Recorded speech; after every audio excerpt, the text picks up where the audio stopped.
रूस ने नेटो को परमाणु युद्ध की चेतावनी दे दी है और परमाणु संपन्न देश से संघर्ष का भीषण परिणाम। जहां रूसी उप विदेश मंत्री सरगेई रयाबकोव का यह बयान सामने आया। ब्रिटेन फ्रांस के आक्रामक कदम बेहद घातक और रूस को कमजोर करना चाहता है अमेरिका। यानी रूस और नेटो के बीच युद्धक टकराव। फिलहाल एक और बड़ी खबर है, जहां समझिए कि रूसी उप विदेश मंत्री ने फिलहाल क्या कहा है। 2025 में रूस नेटो युद्ध के और करीब आए। परमाणु संपन्न देश से टकराव के भीषण नतीजे। कुछ नेटो देशों की कार्रवाई बेहद आक्रामक और ब्रिटेन और फ्रांस परमाणु टकराव को बढ़ा रहे हैं। बयान के मायने समझिए, क्योंकि नेटो से टकराव के लिए रूस पूरी तरह से तैयार है और रूस नेटो को बार बार चेतावनी दे रहा है। रूस नेटो में छोटे तनाव से भी विस्फोटक स्थिति और नेटो देश रूसी खतरे को कम नहीं आंक रहे हैं। अब नेटो से ही टेंशन के बीच न्यूक्लियर जंग की तैयारी में रूस है। ये एक और बड़ी खबर, क्योंकि ऑल आउट वॉर की तैयारी रूस की सेना कर रही है और रूस का ये full scale nuclear war simulation, जहां साइबेरिया में 3 वॉर ड्रिल के जरिए बहुत बड़ी तैयारी और परमाणु मिसाइल यार्ड्स के लिए पेट्रोलिंग। तो रूस की परमाणु युद्ध की ये तैयारी है क्या? खबर यह है कि साइबेरिया में रूस की स्ट्रैटेजिक मिसाइल यूनिट की जंग की यह तैयारी है। आईसीबीएम यार्ड्स के जरिए एक साथ 18 टारगेट पर हमले का सिमुलेशन किया गया।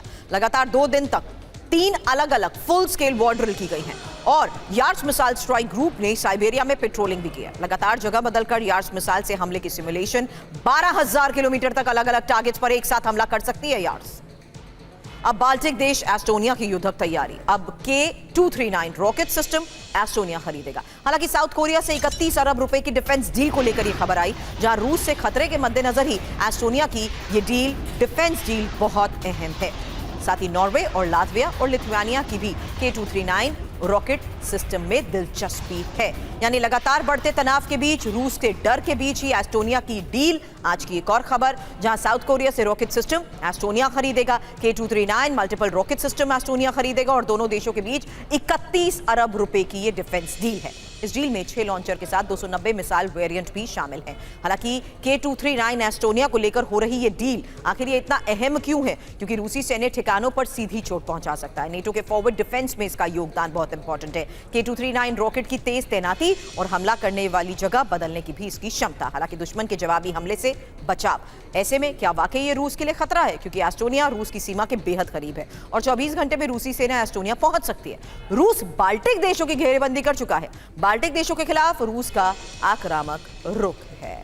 अब K239 रॉकेट सिस्टम की खासियत भी जान लीजिए, क्योंकि ये डिफेंस डील के बारे में जो खबर आपने जानी है, इसकी खासियत समझिए। क्यों मायने रखती है, आज के इस हालात में कितनी जरूरी है, ये आपने जान लिया। लेकिन इसकी जो लोकेशन आपको हमने बताई, रूस के सीमा के वो इलाके, क्योंकि इसकी रेंज 800 किलोमीटर है, स्पीड है 900 किलोमीटर प्रति घंटा और ये mobile multiple rocket launcher system type है। शूट एंड स्कूट क्षमता इसकी है, जल्द पोजीशन बदल सकता है। मोबिलिटी की बात करें तो 8x8 व्हील्ड ट्रक चेजर्स पर ये आधारित है।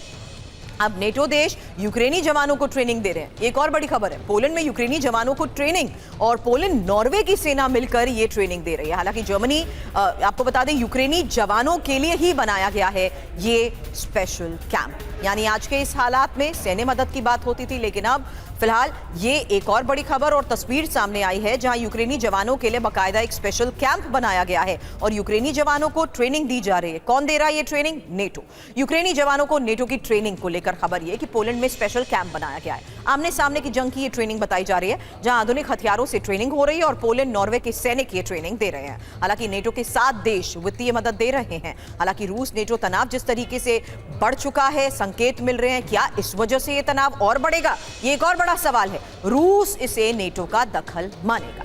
रूस को यूक्रेन के खिलाफ मौका मिलेगा और यूक्रेन पर भारी हमले भी किए जा सकते हैं। हालांकि रूस नेटो के बीच तनाव, जाहिर सी बात है, इस वजह से और ज्यादा इग्नाइट हो सकता है।